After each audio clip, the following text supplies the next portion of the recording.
Affordability. It's in my head right now. So who is selling in today's market? That's a huge question. Are the people that bought during COVID selling? Now, why would you sell a house that you're paying $1,500 a month on for mortgage? If you have a mortgage that's 2.5%, 3%, why would you sell? Even if it's not the perfect house, you have no motivation to go and pay 7%.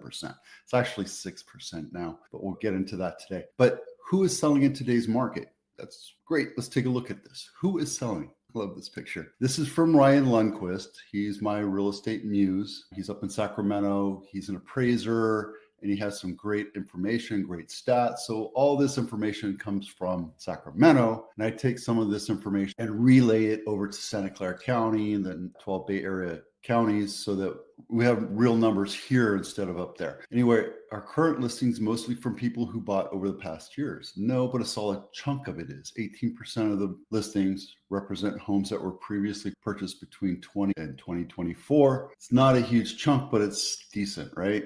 Are owners with low rates holding onto their homes? Yes, absolutely. Why would they sell and put themselves into financial pain buying another house right now? If they have a 3-bedroom and they need a 4-bedroom, or they moved, or they have moved jobs and they need to go somewhere closer to their work, it doesn't make financial sense. It's easier for you just to commute.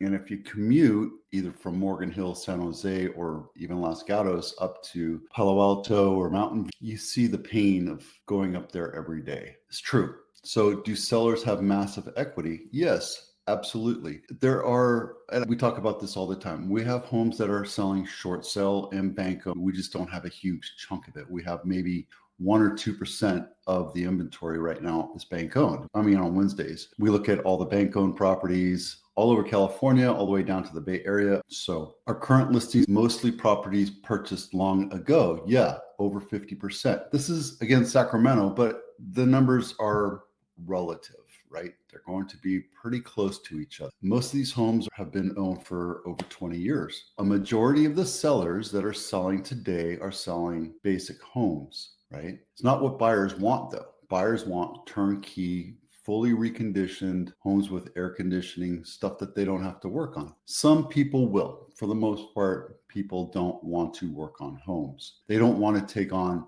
other people's projects. Other people's projects means I have to redo the kitchen. I have to put a new roof on. I have to redo the pool. I have to put air conditioning into a 60-year-old house. It just doesn't make sense for me to do that when I can buy the same house somewhere else. Okay, so just think about it from this point of view, right? From a buyer's point of view, if I have a house that looks brand new and it's a little bit more, maybe even $100,000 or $200,000 more, would I be willing to pay that if I was in the market right now versus a house that's $200,000 less? An agent doesn't want to sell an overpriced house. It's a waste of time for them. It's a waste of energy for them because they know buyers come into a house and they look and they say, yes, this is a nice house. I will pay for it because all the other houses look the same. They're in the same condition and they're in the same price range. If you have a house that needs work, is overpriced for the location, it's going to sit. And then the seller's going to think that the agent's an idiot. It just happens that way. That's just the way it is. So if your house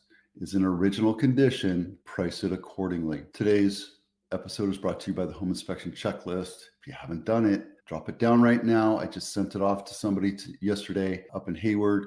They are going to sell their house and they have some things that they want to take a look at and fix before we bring in an inspector. Carpet, walls, chips, cracks, dents, things like that. There's a dishwasher that needs to be repaired or replaced. Little things, right? But the little things are going to matter for you. When a buyer comes in and they see a crack or a dent or a scratch or dingy walls or stains on carpet, they're going to think, there's something wrong with this house. There's more deferred maintenance with this house. So download this, get it done today. Rates are down below 6%. Well, not technically. The quoted rates are 6.42 for a 30-year jumbo. It's down 0.05%. And yeah, look, a software arm could be 582, a 15-year fix, which is a little more expensive. Even a 30-year fix is 6.49. But look, let's take a look at here. The average price of a house in Santa Clara County is 2.4 inch down payment of $483,000, right? You can go all the way down to 3% or 5% on a conventional if your income qualifies, right? Mutual of Omaha, 5.952. Farmers Bank of Kansas, 5.975. They're not looking at you as the borrower. If this was your perfect candidate, you have no blemishes, you have great income, you have plenty of down payment, we're going to let you pay a point to drop it down to 5.97. It's actually 5.875. That's awesome.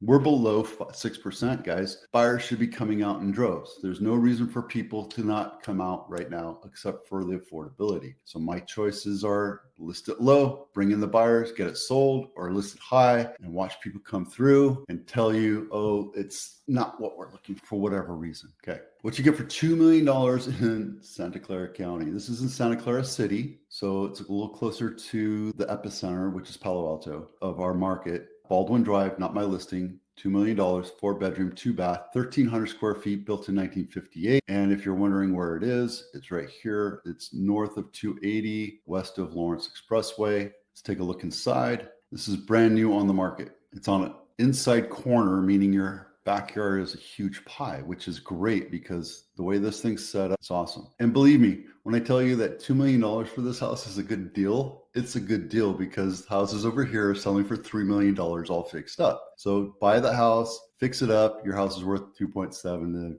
$3 million, right? Everything in here is original, cleaned out and original, right? They didn't even bother staging it because they know what the value is. They underpriced it.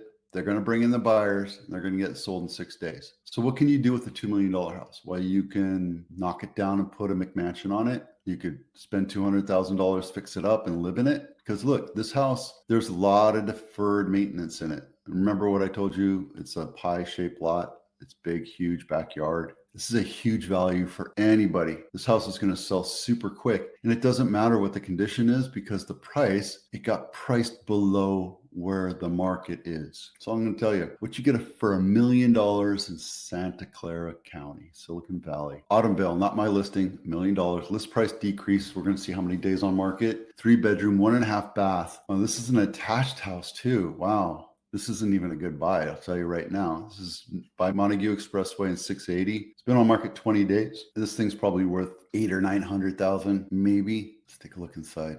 Yeah, you need new floors, new walls, new kitchen. Well, the kitchen looks okay, but that outside, man, that thing is deplorable. Yikes. Well, yeah, you can tell that the agent did their own photos. Probably said, hey, look, if this thing's going to sell, it's going to sell for whatever, but let's just get this thing on the market because, yeah.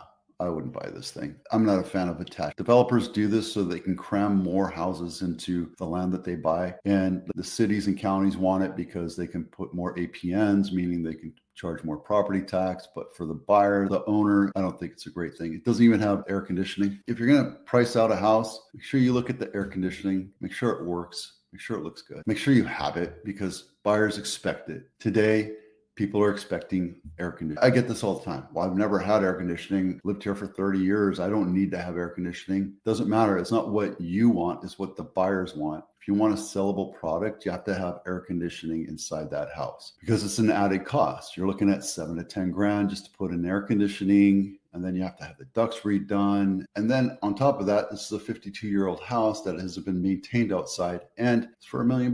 People aren't going to buy it. This thing was originally listed at $1.5 million. I would not have listed it unless it was $800,000. I would have quick sold that thing. Existing home sales are out for Fred. This is across the United States. We have 4.6 months of inventory right now, which leads us into a great segue. That's these big, huge blue lines right now. We're at 4.6. If you look at the numbers right now, this is 4.6 July. So we're seeing the numbers come out. And unfortunately, the US numbers come out a month late. Napa is going up in inventory, but everything else is pretty much staying down except for Marin. We're at 3 months of inventory and everything else is pretty nominal.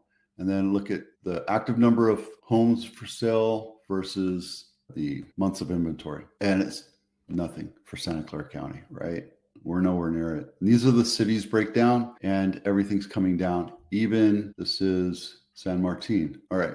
So what does that mean? Inventory is dwindling. Buyers are coming out. We're going to start seeing more competition. We're going to start seeing more people at open house, we're going to start seeing more buyers come out of the woodwork, and we're going to see more volume of sales come in because we're at the parity of where buyers are happy and sellers are selling their house. When rates are down below 6%, a happy medium, our happy range is 5.5% to 6% for home buyers. We're right exactly where we are. And will rates come down lower when the FOMC testifies at the end of September? We don't know. The assumption is that we're going to see rates come down a little bit more. So that's where we are. Hope that makes sense. I think this is a good time to get your house on the market. I have one coming up next week. On the 12th, we'll be having open houses. I got one up in Hayward, and I have a couple more coming around too. So this is the time. It's been a slow summer. I pushed people off. I've kind of advised them to wait until September. Now we're seeing rates come down. I'm excited to see what happens, and stay tuned.